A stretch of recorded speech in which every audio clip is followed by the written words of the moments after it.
గతంలో ఓసారి నీకు సౌత్లో ఎవరంటే బాగా ఇష్టం అని అడిగితే మన Miss India international beauty Esha Gupta ఏమందో తెలుసా?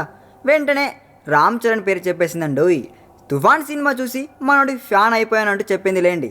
అయితే అమ్మడు తన ఫ్యానిజం ఎన్నిసార్లు చూపించినా కూడా మెగా క్యాంప్ నుండి మాత్రం ఒక్క కాల్ కూడా రాలేదు.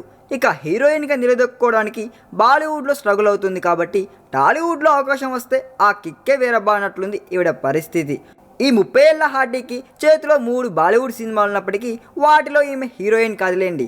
మొన్న వచ్చిన రుస్తుం సినిమాల తరహాలో ఒక సైడ్ క్యారెక్టర్ అంతే. ఇకపోతే ఇప్పుడు టాలీవుడ్ నుండి ఎట్టకేలకు పిలుపు వచ్చేసిందండోయ్. అమ్మడి హైటు, ఫిజిక్, ఆ ఫ్రేమ్ అండ్ కట్అవుట్ చూస్తే చాలా హాట్గా ఉంటుంది కదా. పోలీస్ ఆఫీసర్ రోల్ కూడా ఈమెకు బాగా సెట్ అవుతుంది. అందుకే హీరో నిఖిల్ తదుపరి సినిమాలో ఓ పోలీస్ రోల్ చేయాల్సిందిగా ఈమెను అప్రోచ్ అయ్యాడంట దర్శకుడు సుధీర్ వర్మ. స్వామిరారా కాంబినేషన్లో వస్తున్న ఈ సినిమా ఆఫర్తో వెంటనే ఎగిరి గంతేసిన ఈషా ఆ రోల్ చేయడానికి సుముఖంగా ఉన్నట్టు తెలివిచ్చిందండోయ్. అయితే ఈ రోల్ చేయడానికి పారితోషికం విషయంలో మాత్రం కాస్త ఫిట్టింగ్ ఏదో ఉందంట. కానీ అది కూడా సెటిల్ అయిపోయి త్వరలోనే డాటెడ్ లైన్పై అమ్మడు సంతకం చేస్తుందని వినిపిస్తుందండోయ్. ఆ విధంగా చరణ్ ఫ్యాన్ ఇప్పుడు తెలుగులోకి అడుగు పెట్టబోతుందన్నమాట. ఈ వీడియో మీకు నచ్చినట్లయితే సబ్స్క్రైబ్ చేయండి. ఫిలిమి స్టార్స్ బోలెడంత న్యూస్ బోల్డ్గా.